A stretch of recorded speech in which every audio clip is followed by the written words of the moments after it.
And if I have it right, we've got Thoughtful Thursday appearing. Is that correct? Okay, I see a thumbs up from Kevin, so that means we're set to go.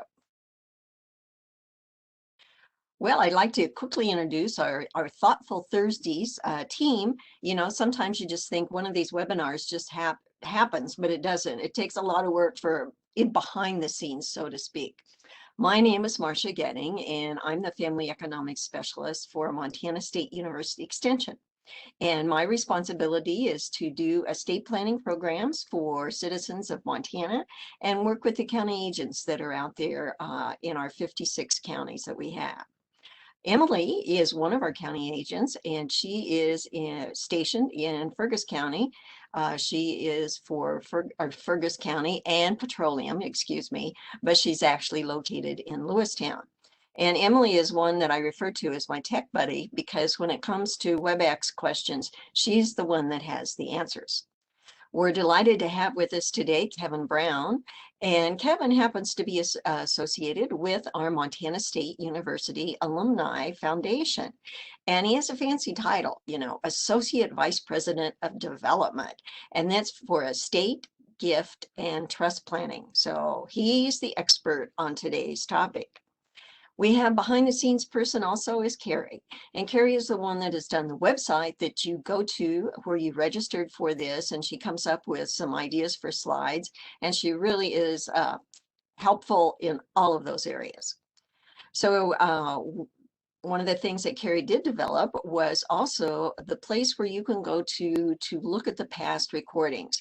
Because I think some of the things that we have presented in Thoughtful Thursdays has a little more detail to it, or maybe it's because it's more new to me than what I've been doing, like dying without a will or property ownership and some of those kinds of topics. But we are really delighted that we have had 232 individuals register for our Thoughtful Thursdays presentations. And you can see where they're scattered throughout Montana here. And it's always neat to be able to see where the people are from. And then we also want to give a special shout out to those of us that are joining from different parts of the country, and knowing that we have these different time zones, we welcome you to our session. Now, one of the things we have is an engagement tool, and well, several of those actually, and one happens to be a poll.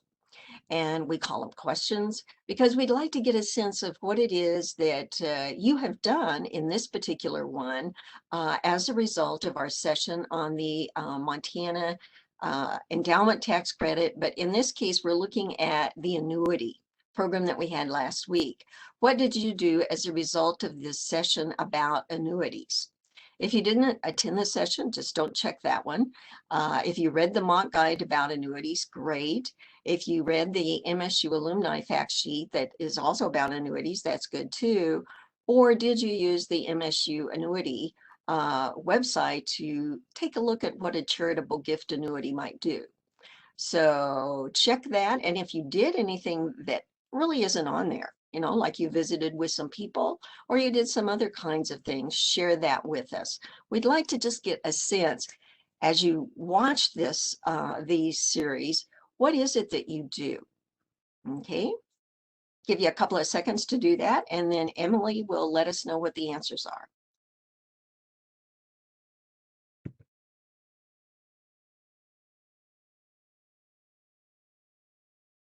Okay, Emily, what do we got here? Well, it looks like that we did have several that read the mock guide. That's always good. And we had some that also looked at the MSU alumni things. And then we do have those of you that don't answer. And I assume that that's because you might not be able to because you're on a phone, or maybe there's 2 or 3 of you watching and you don't know which one should do the clicking. But we welcome you anyway. So we'll close that. And we will go to the next slide about questions. We're sure that there's some questions that will arise while we're doing the presentation. That's why we have the chat room. And as Emily said, we're the only ones that get to see those. So there's no way anybody could find out what you ask, and you don't need to think, oh, I want to ask because I'll feel stupid. No, there's no stupid questions when it comes to these kinds of topics. Charitable remainder trust. I'm also going to use wildflowers as reminders, hopefully that you would remember some of the concepts that were talked about, because you'll think, that was the Mariposa lily and she said X, or at least that's what I hope to do. So our steer's head. I always like to use the steer's head because what I want to do is steer you to an awareness of some of the terminology that we're using when we think of trusts as an estate planning tool. And then we also want to steer you to an awareness of how a charitable remainder trust has many advantages. It can provide income, it can reduce your taxes, it can help your heirs, and then best of all, it can support some of your favorite charities. Now, I like to use a sugar bowl to represent trust. And that's because what my mom did when I was young is she put away money in a sugar bowl that was at the top of the kitchen cabinet. And so when I saw this flower, and its name is, believe it or not, a sugar bowl, that makes me think of a trust because you use that to put some things into.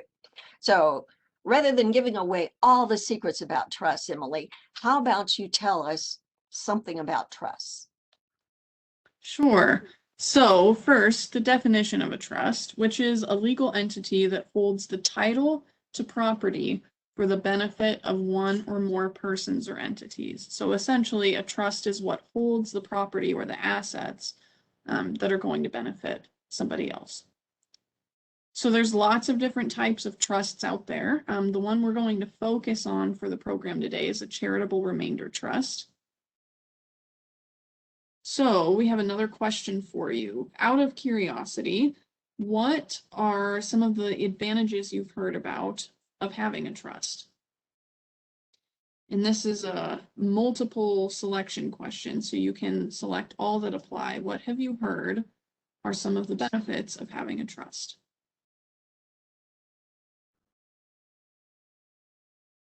And while they're doing that, Emily, I might just share. I get lots of questions by email and phone where people are saying, well, they want to establish a trust. And I'm always interested in what they have heard about a trust, because that is the background for why they want one. And then, well, will a trust actually do what it is they want it to do? So I'll be interested in what we have people hearing. And then just make sure that you hit submit when you have selected your answer. You might have to scroll down a little bit to click the submit button. Otherwise, it won't show us your answer.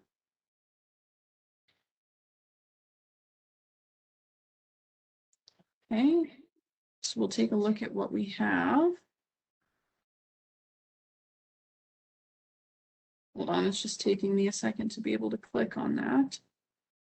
Okay. So we have some folks have said save money by avoiding probate. A few said save state and federal income tax. We had one person say Montana inheritance tax, federal estate tax, a few saying save on capital gains tax, save assets and put in trust, regards to Medicaid. And then we have a couple folks in the chat who said that they don't remember what the advantages of a trust are, which is okay, because we'll talk about some of those. Yeah, and I find it's very interesting, and we'll get to some more about the things you think about a trust, and maybe sometimes it doesn't do that. Right. Yeah, some of these are not true. So before we get into that, let's talk about some of the trust terminology that you might hear when you're looking at a trust document or if you're researching them. So we have the name of the trust. What this is essentially what the trust is called. So you might have one called the Smith Family Trust that was established January 1st, 2021. Then you have the trustor or trustors, which are the people who are placing assets in the trust. So if you and your spouse, for example, are the ones who establish a trust and begin putting some of your property or assets in the trust, you would be considered the trustors. The trustee is someone who is given control of the property within a trust, and they have a legal obligation to use and administer those assets solely for the purposes that have been specified in a trust agreement. So we'll talk a little bit more about this, but essentially there are certain guidelines and rules that you can establish for how the money and assets in a trust can be spent. So a typical living trust, in this case, the people who establish the trust, remember that's deemed the trustor, and the trustees are the same people. So if you have a living husband and wife who establish a trust, or grandpa and grandma, for example, while they are living, they are considered the trustees. So they are also the ones deciding how those assets are being utilized. However, there's also successor trustees. So people who take over if and when the trustees, the current trustees become deceased or incapacitated, or maybe the current trustee fails to act in a situation where that trust agreement would call for it, or the original trustee may resign. Successor trustees can be charities and nonprofits, can be adult children or grandchildren, could be a trusted friend. There's also corporate trustees who will manage a trust, including banks and specific trust companies. The beneficiaries of a trust, we've talked about this term with a lot of our other estate planning tools, are those who receive income from assets in the trust. And those assets may be received upon the death of the trustors or the trustees, or they might also be received at some particular point in time in the future. So at a specific age, or maybe a particular life event. That would be the sort of thing that's in the trust agreement. And that being said, the trust agreement is a written document that contains instructions to the trustee, which is essentially the person managing the funds or assets in that trust. And I'll share with Emily here that I once had a gentleman that wanted me to review his trust document. And of course, because I don't have a law degree, I couldn't do that. But he said, oh, it won't take you that long. It's only 96 pages. And I was shocked. But what I found as he visited with me is I saw what I thought was dead hand control. He was an individual who's wanting to say that this grandson should go to this school, should also get a degree in this area, and has to get these kind of grades or he doesn't get the money from his trust. So we kind of call that dead hand control, trying to control behavior of someone. Have you ever had that happen at MSU there with the Alumni Association, Kevin? Oh yes, we have lots of that. It gets more challenging in the charitable world though of what they can and can't control once the charity Okay. receives the funds. So Yeah. So just keep in mind that the trust agreement is only going to control assets that are placed in the name of the trust. So it doesn't serve as any kind of will or other controlling document for assets that are not titled under the name of the trust. So with that in mind, make sure that if there are assets you want to be placed in the trust, you change the titles of those assets to the name of the trust. So with our Smith Family Trust, for example, rather than being under Jane Smith, the house would be titled under Smith Family Trust. Assets that can be placed in the name of a trust is most anything you could imagine: land, home, checking and savings accounts, CDs, securities like stocks, bonds, and mutual funds. And again, if you want any of those in the trust, you need to title them as such. So our Thoughtful Thursday tip from our Sugar Bowl is to read the MSU Extension Mont Guide on trusts for additional information. And that can be found on the Thoughtful Thursdays website, and I will also put a link to that in the chat for you to access as well. So we have another poll question. That's, again, there's no right or wrong answer here. This is just to sort of see where our audience is at. Do you have a revocable living trust currently?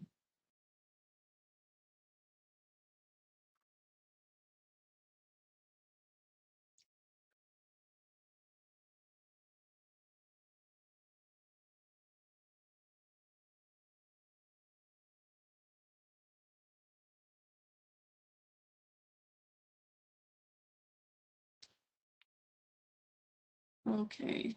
It looks like there are a couple people who said they do, but most folks answered no. So that just helps us gauge a little bit where people are at, and we'll learn a little bit more about trusts as we continue.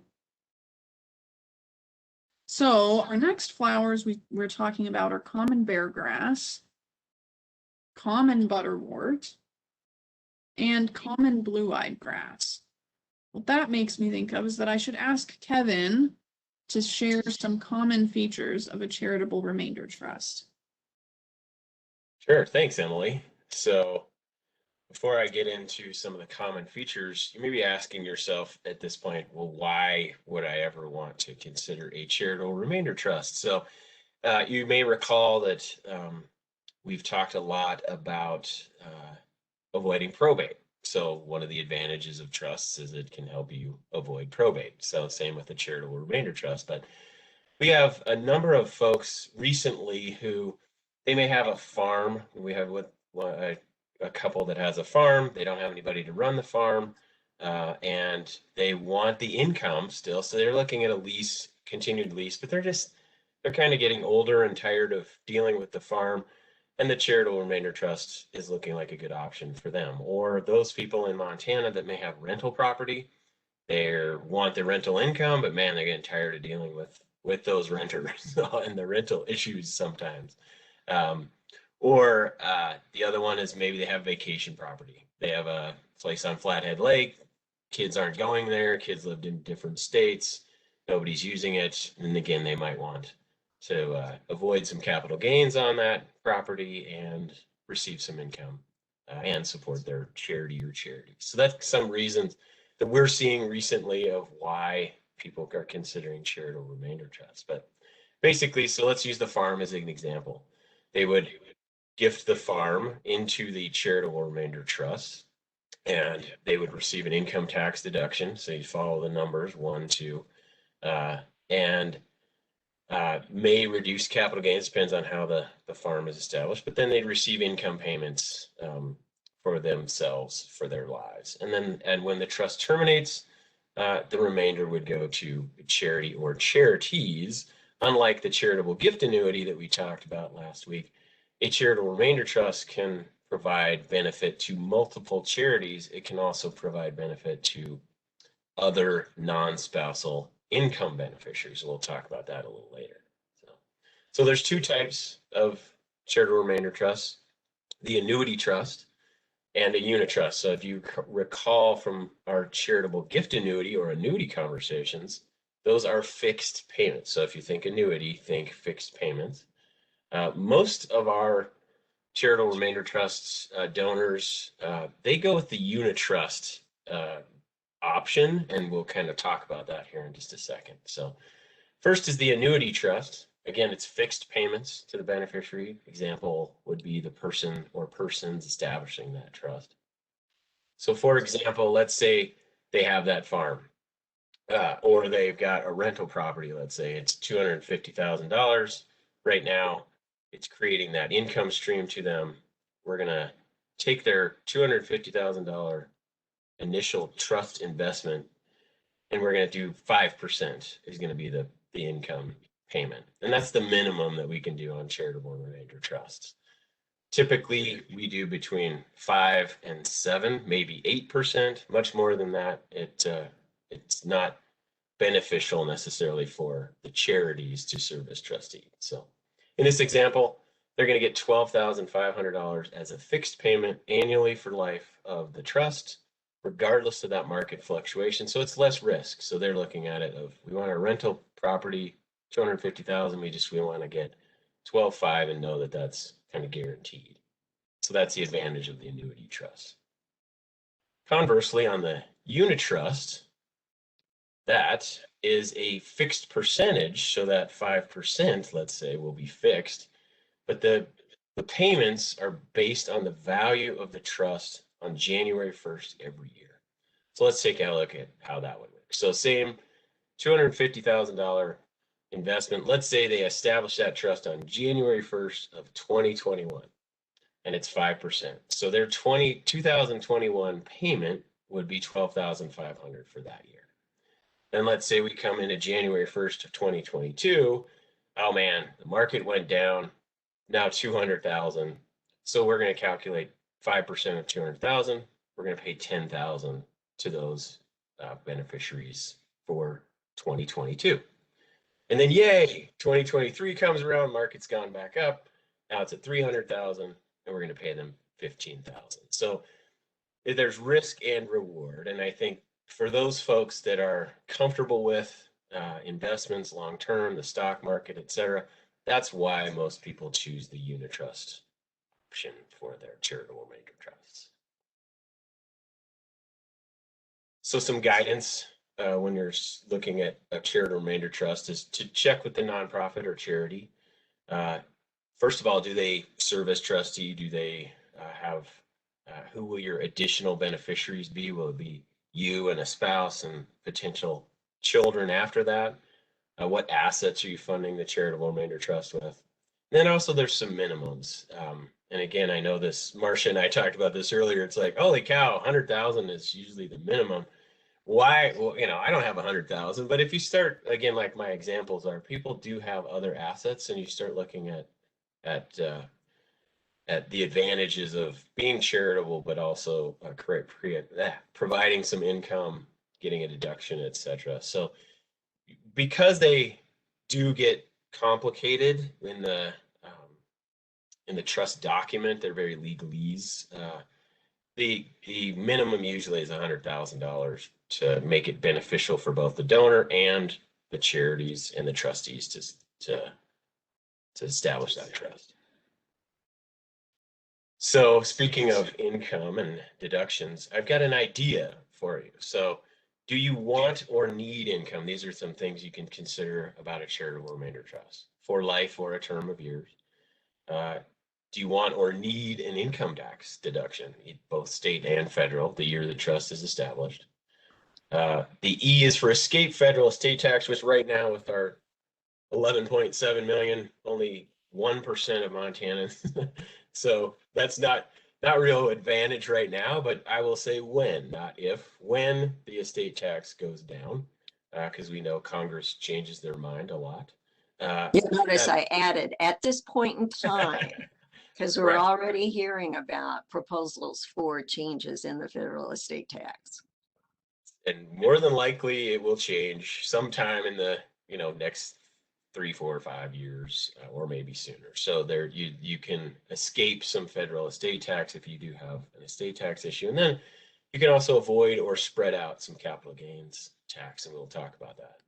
And the bonus, as we talked about in Montana endowment tax credit and in our session last week about charitable gift annuities, charitable remainder trusts also qualify for the Montana endowment tax credit. And Kevin, weren't you telling me that Montana is the only state that has this an endowment tax credit? There are other states that have some tax similar credits or advantages, but this one is very unique, the way this one is set up with the 40%. So there's not very many states that have our outstanding Montana endowment tax credit that folks. And so if you're new today and you hadn't had a chance to see that one, we did do a program on the Montana endowment tax credit. So you can go back and take a look at that one if you'd like to.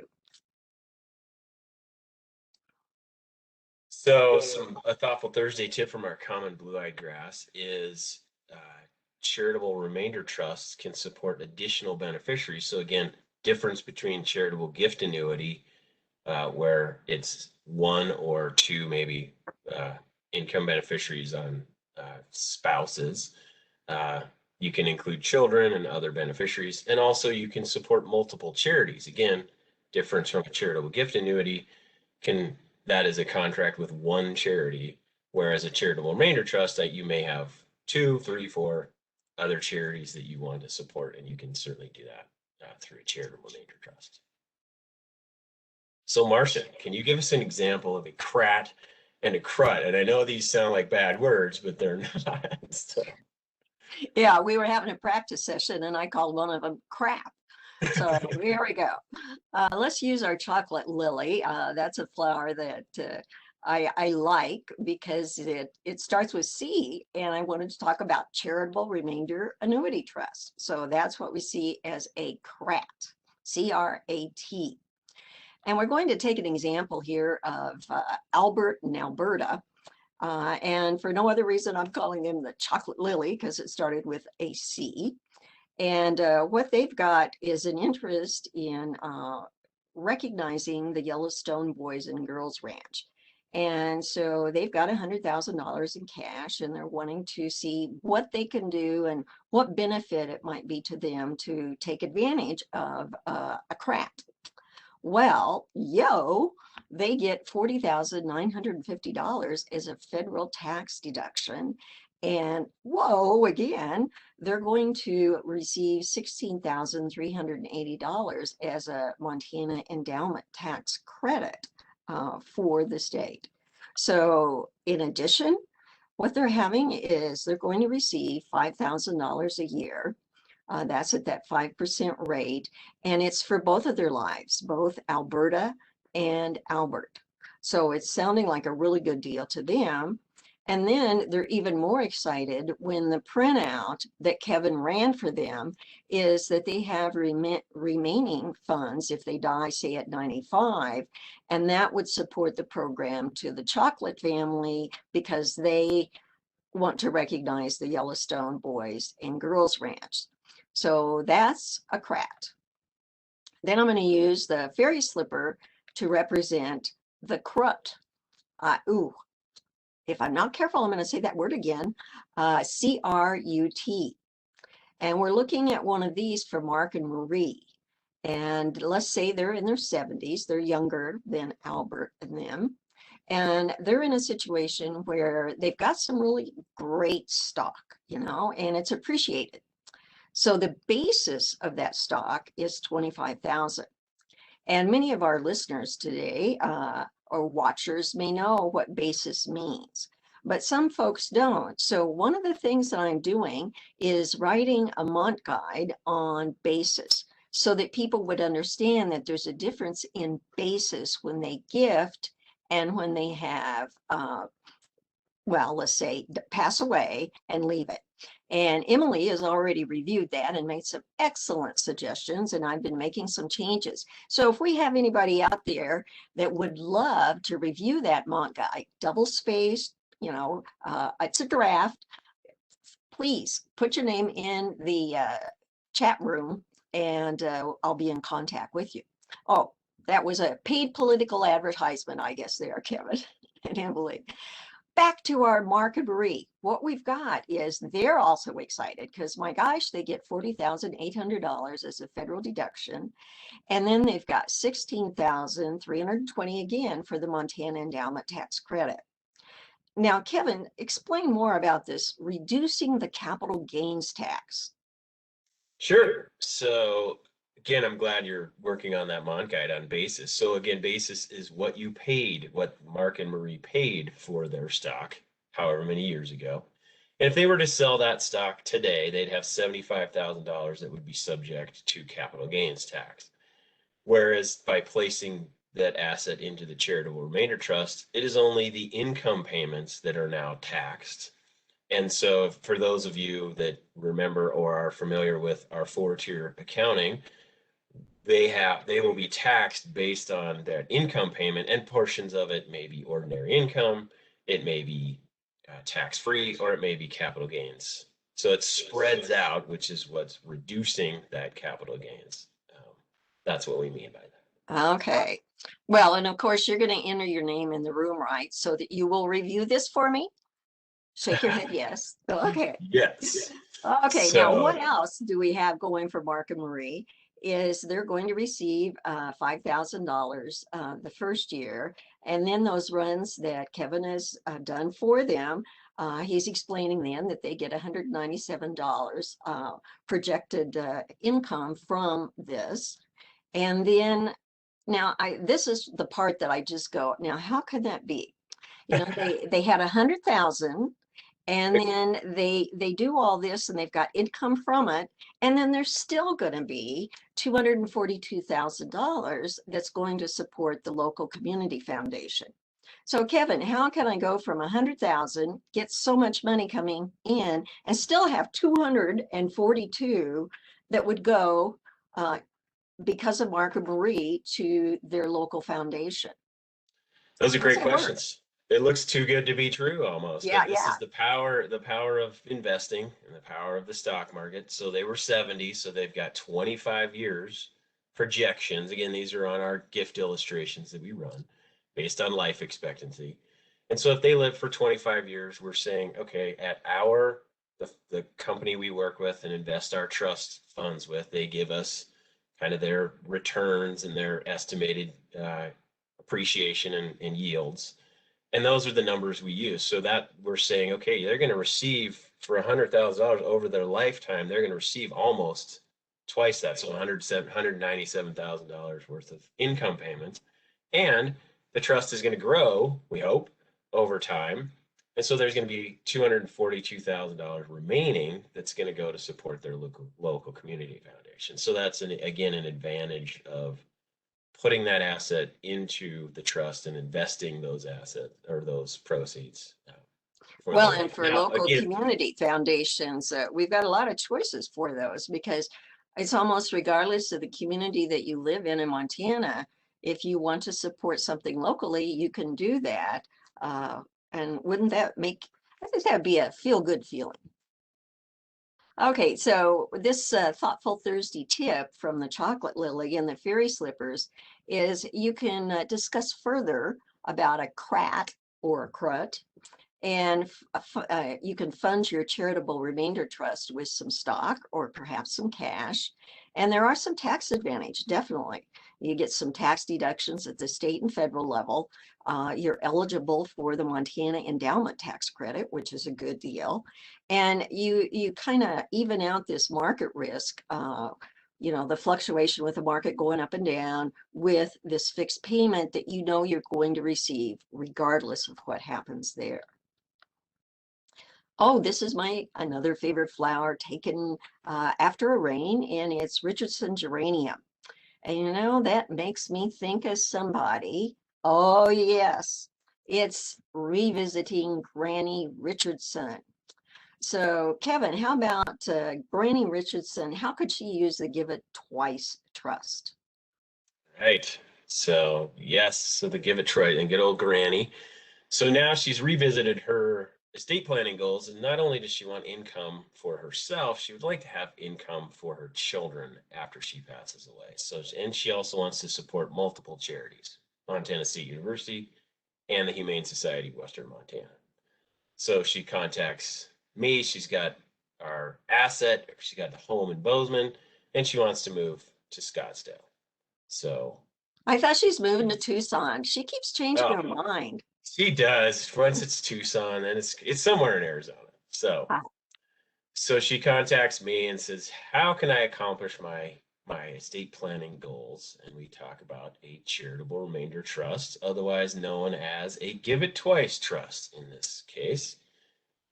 So she would deed her home to the charitable remainder trust. The trust again now controls those assets and would sell the home, and then that would fund the trust, create the income tax deduction for Granny Richardson. And in her case, she wants monthly payments. So it would provide monthly income payments to her for her life.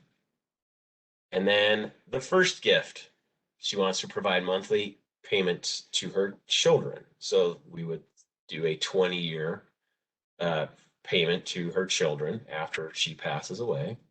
And then the second gift, when that 20 years expired, or the children, if they happen to pass away during that period of time, the remaining balance would go to MSU and the Humane Society of Western Montana.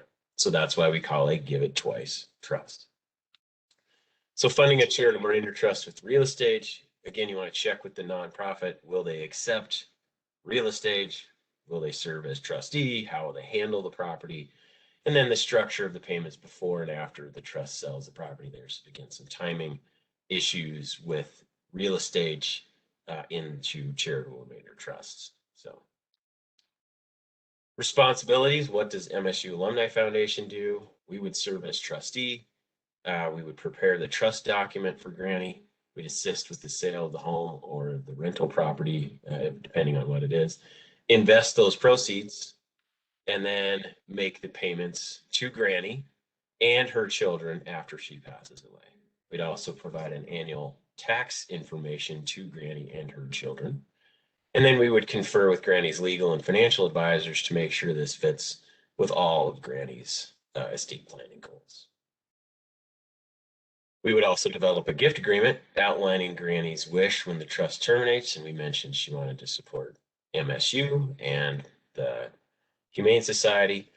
So upon the trust termination, we would send 49% of the remaining funds to Humane Society of Western Montana, and then the 51% would be used for President's Excellence Fund. And you're probably asking me, Marcia, and everyone else, why not 50-50, Kevin? Why is it 51-49%? And that is per our Montana State University Alumni Foundation's policy. For us to serve as trustee, we require 51% remainder as a minimum. So advantages of a Give It Twice trust. So Granny would get that state and federal income tax deduction the year she creates the trust. She'd receive income for life. Her children would receive income for 20 years. And she gets to support 2 of her charities or nonprofits that she's very interested in. And then we would recognize Granny through our 1893 Society and the Humane Society. If Granny chose to tell them that they were receiving proceeds eventually from this, they of course would recognize her as well. And then she gets to live out her days in sunny Arizona. So some Thoughtful Thursday tips from our Richardson's Geranium is consider funding a charitable remainder trust with real estate. Again, some of those benefits is you can provide income to multiple beneficiaries, to heirs for a number of years, and then the balance goes to more than one nonprofit if you so choose. And our Explorer's Gentian. So Marcia, do you want to, or Emily, sorry, I couldn't remember which I'll one. let Emily do that Taking one. it. You'll take Lil and Emily explore a testamentary charitable remainder trust. Sure. So with a testamentary charitable remainder trust, what happens is after the owner's death, a written will or family trust dictates the establishment of a testamentary charitable remainder trust. There are lots of decisions to make with these trusts. Different assets can fund the testamentary charitable remainder trust, including cash, stock, real estate, and IRAs. So the question is, which one do you want placed there? Other decisions, of course, is who is going to serve as the trustee.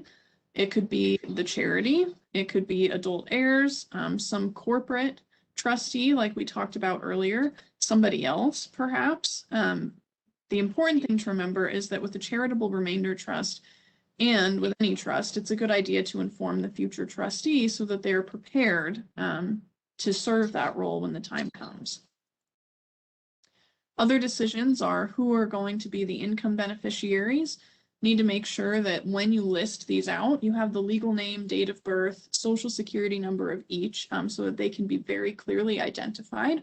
And that can include anyone from children, grandchildren, other relatives. They don't have to be related to you either. They can be friends. Emily, am I your friend? Could you consider me? Marcia. Okay. They can be coworkers too. Yeah. So other decisions, what type of charitable remainder trust are we going to establish? Is it going to be an annuity trust or a unitrust? And I believe, did I hear Kevin right earlier, Marcia, that he said within the Alumni Foundation, they see a unitrust more often? Yeah, is that right, Kevin? It's the Yes. unitrust that's the most popular. So again, it's that that question of fixed payments versus hoping that the trust value goes up and benefiting from that. Okay. Another decision is what is going to be the frequency of the payments. Will they be monthly, quarterly, yearly? And of course, with a charitable remainder trust, a big decision is what charity or charities and nonprofits will receive the remaining assets upon the termination of the trust. You can select just one organization that you'd like to support, or you can select multiple nonprofits. It just depends on your goals. Yeah, and I think there are people out there that really may have one major one, and that's the advantage is that you could do percentages. So you could say, well, I want 35 to go to this, and then 10, 10, and 10, for example, which sounds good to me. So some things to think about if you are hoping to set up a charitable remainder trust, make sure that you work with the charity early in the process. I know Kevin has said this before, but it's just a good idea to be able to get everything lined out.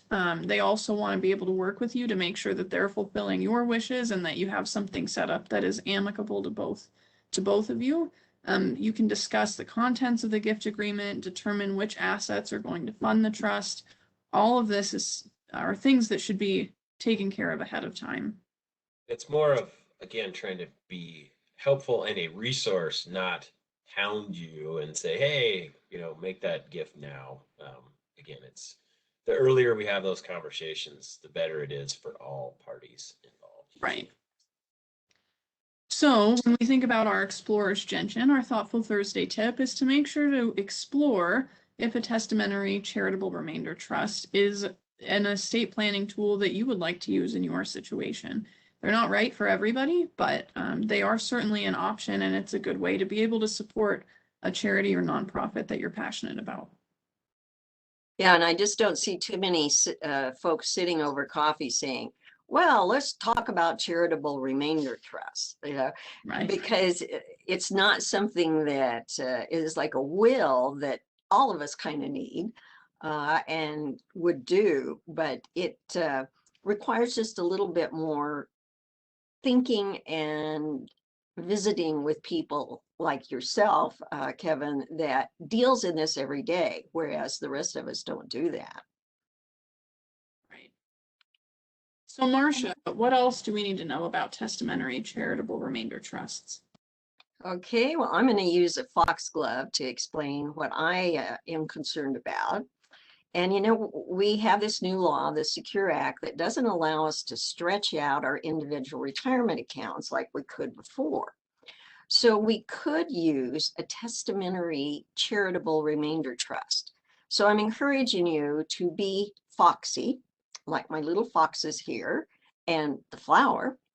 And what we're going to do is look at Mark Fox, and he wants to work with this particular group, the Warriors Foundation, and he has an IRA. So he's going to make the beneficiary designation as his testamentary charitable remainder trust. So he's going to have a gift designation. He's going to work with that group on a gift agreement. So at the point in time, Mark happens to be 85 years old, and he wants to be able to provide something for his son, Evan, and his granddaughter, Sally. So in doing this, he's thinking about this testamentary remainder trust, and it's going to be a CRUT. He's gone for the 5% rate of return there. And so at this point in time, we've got Evan, who's going to receive $2,500 a year, or $2,500 for year one. And then Sally is going to receive the same because he's gone 50-50 with that. Well, as time goes on, we see that Mark is what happens is he does pass away. And then we discover, so did Evan. So that's something to think about. If one of your beneficiaries would die before you do, you have to take, the thought process, where would I want that to go? Well, in Mark's case, he says, if Evan predeceases me, I want his shares to go to the Warriors in Quiet Waters Foundation. So that means in year 15, what's going to happen is they would receive $84,989. So roughly $85,000 ends up going to this favorite nonprofit of Mark's. And Mark wants to do that because he has served in the service, and he wants to help folks that need some recuperation time and some special time in Montana. And who wouldn't feel better being able to go and fish out on many of our rivers that have those good old cute looking trout in them. Now, let's say Sally then passes away. Well, by the time she reaches 85, that has had a lot of time to grow and still pay her money. But at the same time, she, because of her passing and Mark's planning, this Warriors in Quiet Waters Foundation is going to receive $293,000 plus. So that's a projection, but that is something that you can again do with any of the nonprofits, is to ask them, give me a printout, let me see what the consequences would be. And, you can play around with, okay, what about this age? What about that age? But I'm sure that that particular organization would enjoy receiving those dollars. So I'm sure this Quiet Waters and the Warriors will recognize Mark for his donation there. And it's the Colonel Eric and Jean Hastings Legacy Circle that would be recognized in that case. So my suggestion is be foxy, outfox the law, and you can create a testamentary charitable remainder trust. In other words, it's one that goes into effect after you're gone. You're not establishing it necessarily right now. Now, Kevin, I know that the Alumni Association has a donor handout, and you used this earlier, but how about just summarizing what is a charitable remainder trust all about? Yeah, so we do have several handouts. We're in the middle of revising our current charitable remainder trust handout. So again, basically how it works, we do a lot around donor stories. We think donor stories are very powerful, real examples to give you. So we've got several of those within our handouts on our website. So sometimes we find that it's better if you can hear it from or read about someone that did it and say, oh, that might fit with me or my circumstance, or now I kind of see why they might have done a charitable remainder trust or funded it with real estate. Again, this just talks about kind of how it works, and like we talked about, why you might want to do it. Again, that idea: do you want or need income? Do you want or need a deduction? Do you want or need an estate tax exemption, an escape, I guess, or avoid capital gains? So that's the idea for you. So again, we'd create the charitable remainder trust, place that asset, whatever it might be, farm, vacation home, rental property, appreciated asset or appreciated stock, cash. Some people do fund it with cash. Into the trust, then creates that income payment to you or to other beneficiaries, and then reduces those capital gains potentially on that asset. And then the remainder goes to charity or charities. Again, the difference between remainder trusts and annuities: multiple beneficiaries that I could provide income to over the life of the trust, and then also multiple charities that I could support if that is a goal of mine. So, and again, we've got our website. I know Emily's got the link. We'll talk about the resources, but Marcia, it looks like we're running about out of time. So is there anything else we should be looking at? Okay, well, you're right. We've got a little bit, and that's why I wrote down a note here, because when we started, we had about 7% said that they thought a revocable or some kind of trust was avoid the Montana inheritance tax. And that was really a trick one, because we do not have an inheritance tax in Montana. Okay. And then we had about 21% that indicated that they thought this would avoid the federal estate tax. And you see, if you have a revocable living trust, it means it would still be subject to the tax, but we know that we can have $11,700,000. and not be paying any federal estate tax. So some of these things I'm concerned about, because we did have a disbarred attorney from North Dakota coming over and selling revocable living trusts in the eastern part of our state. And he would go from farm to ranch to, and he was just saying this would help you avoid all these taxes.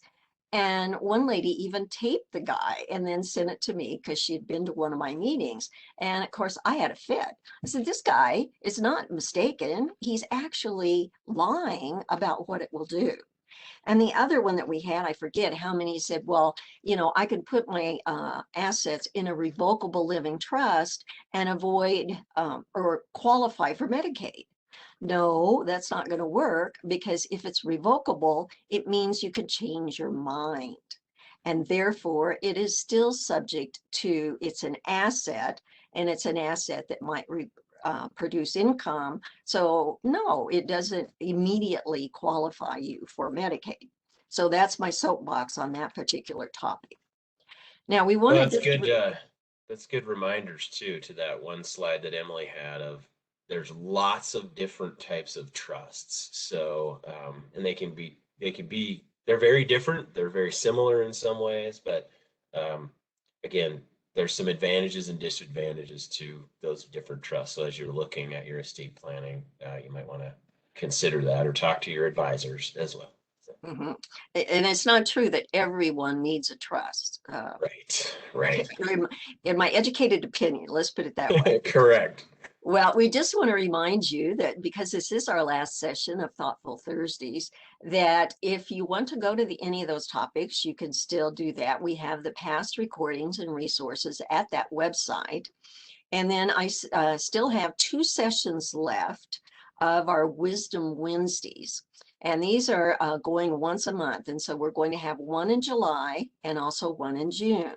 So if you want to find that, just use your browser and find Wisdom Wednesdays Montana, and you would be able to review some of those recordings.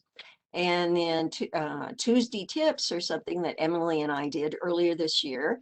And we've got 45-minute recordings for those. And then we also had Mont Guide Mondays that we were going to use as a book club, but we had so many enrolled that we had to go ahead and do a presentation.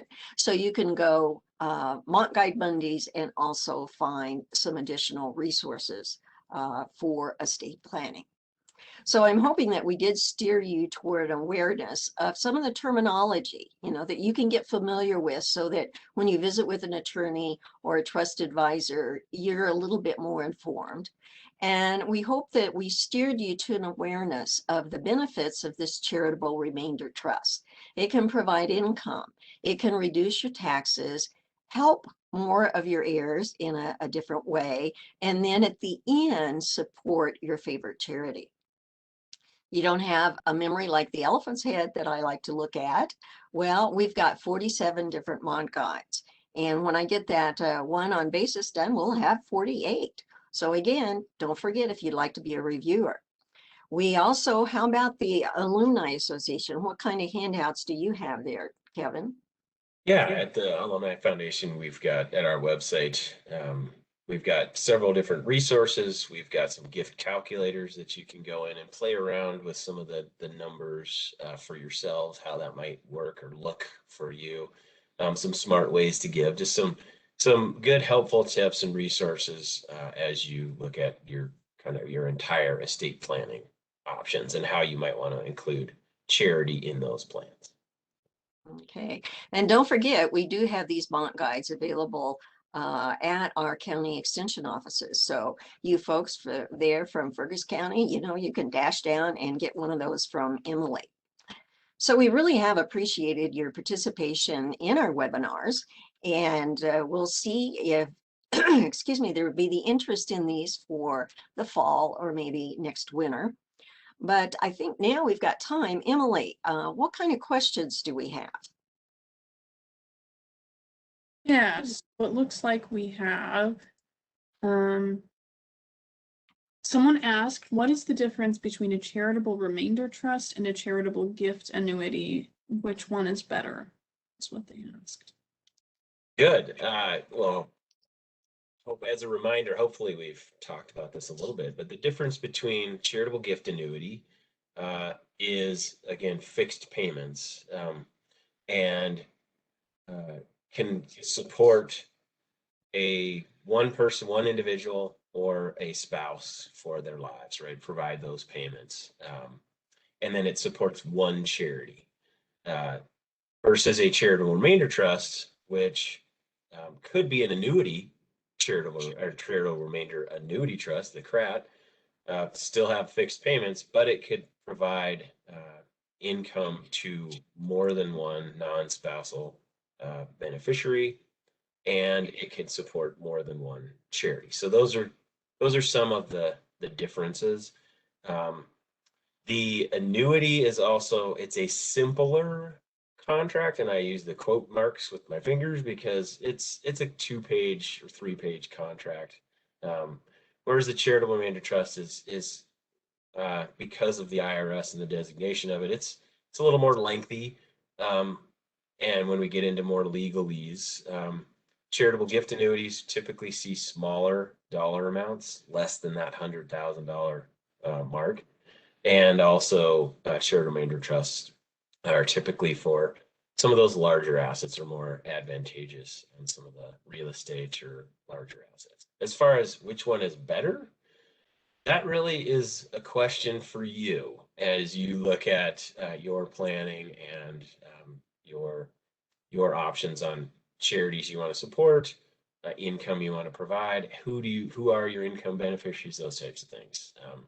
And we have those questions a lot in our conversations with our donors or potential donors.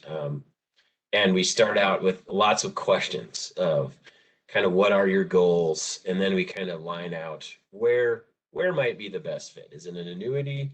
Is it an outright gift? Is it a remainder trust? Is it a life estate? Is it all sorts of other options?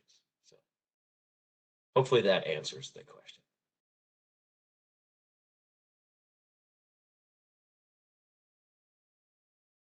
Okay, Emily, do we have any others? I do have somebody who said that they would be very interested in the resources, even though they're not from Montana. Like, this person is out of Montana, so that's, I don't know, do you have any comments about that? I mean, people should make sure that the rules still apply in their own states. Yeah, I think the main difference would be the Montana endowment tax credit would be specific to Montana, but these other resources that Kevin has, are specific. They're more at the federal and across the United States. Because if you can do it, in Montana, you can do a charitable remainder trust in Nebraska or something like that. Yeah, I would say that too. As far as annuities and trusts, we do those with folks across the country, and yeah, we're really looking at more of the federal laws. There are some state specific rules that we stay up on. New York is an example. They've got some interesting rule changes now to their gift annuities. But we're aware of those, and we should make sure that our donors are aware of that as well. So Kevin, you're saying if I happen to own property in New York, for example, I could still do the things we talked about with MSU, for example. Oh, absolutely. Yep. Okay. We've done remainder trusts with people with, in fact, we're in conversations right now with some people in Washington State who have a rental property, that are looking at the advantages of a charitable remainder trust. But yes, absolutely. If you're in New York, elsewhere, I was on a webinar here recently with some other institutions that have taken property in other countries. So we haven't done that yet, but yeah, so that would be a fun and interesting conversation if people do have international holdings and properties as well. Okay, so then I guess the only thing, I know you talked a little bit about it at the end, Marcia. Did we go over everything in those trust advantages that are not advantages of a trust? I know you talked about how the inheritance tax is not really applicable. Was there anything else we needed to? Yeah, I talked you about the just- Medicaid. I'm just quickly going here.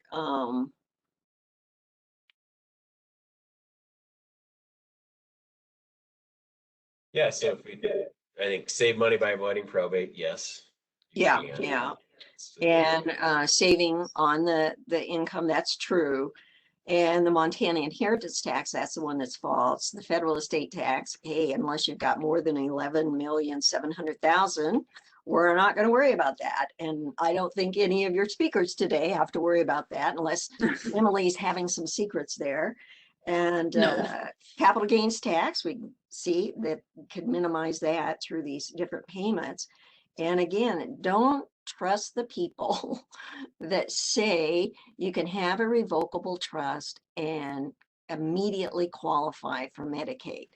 There are some irrevocable trusts that can do that. And you really need to work with your attorney on something like that. And I don't know if other people shared things in the chat panel of what they've heard about revocable trusts. No, we didn't. We just had someone say that they'd heard of trusts, but they weren't really sure what they did. So That's a good reminder too of again some terminology that you will hear as you deal with trust. That revocable versus irrevocable, meaning revocable meaning I can change my mind, I can take it back, and versus an irrevocable. A charitable remainder trust is an irrevocable trust. So once it is signed and created, it it has very limited changes that you can make to it, and those have to be spelled out up front. Sometimes one of those changes, not to get too technical, is they could say they could retain the right to change, say, a charitable beneficiary. Still has to go to a charity, but maybe one of their charities they're not as happy with and they want to change that charity. But again, that has to be written kind of early on. So another terminology to be aware of, revocable versus irrevocable, and how that might affect things like Medicaid or other funding sources in the future. Yes, I remember an irrevocable that came about, irrevocable trust where a husband said, $50 a month for his wife. And, it didn't consider inflation or anything. And they tried to break that trust. This was years ago.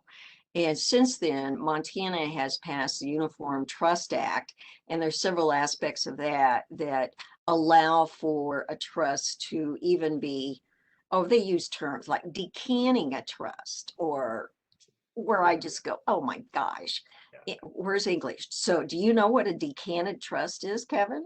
You were nodding your head. I'm nodding because I've heard it, but no, I don't know what Oh, yeah. Well, it was in the with, last legislative. So I got to take a look at that and see if we need to change our trust Mont guide because of the new things. But there's even permission for the Attorney General to dissolve a trust that really is so small anymore that the charges are eating up what's in there. And so they go through a system where that can happen. So there are some protections out there, which is good, I think. Well, Emily, anything else question-wise? no other questions have come up. I would just encourage folks to take a look at the links that I put in the chat. I have the resources for this week and all of the websites to the other estate planning programs that we've done, so you can view those past recordings and even stay up to date on the upcoming Wisdom Wednesdays for the next months. And Emily, is it possible for people to just copy something out of the chat room and then put it in a Word document, for example, and then you can hot link it later? Absolutely. Yep. Okay, that might save you some time instead of copying down all that. Just copy it as far as the computer goes. See, Emily knows these things. I just now thought of doing that, and I thought, oh, that'd be cool. It'd save some time.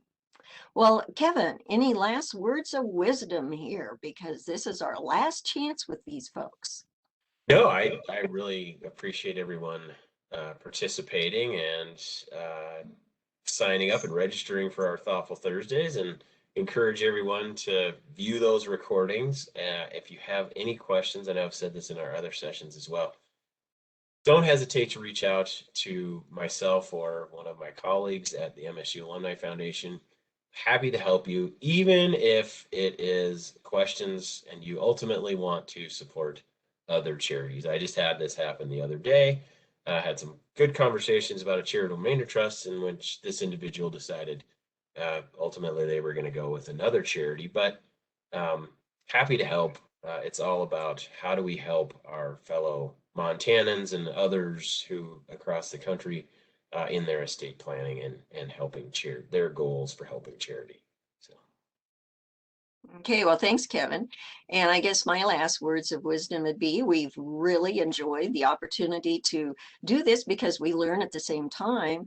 And if you find that there's other topics in the estate planning area that you would like to have an opportunity for a webinar on, don't hesitate to email those to us, because we try to do what people are interested in. That's our responsibility. Emily and I with Extension is we want to respond to community needs. So let us know and we'll see what we can put together. We'd be glad to do that. So in the meantime, I'm going to encourage you to be safe and keep healthy. And we hope to see you at another one of the webinars that we have in the future. Bye. Thank you very much.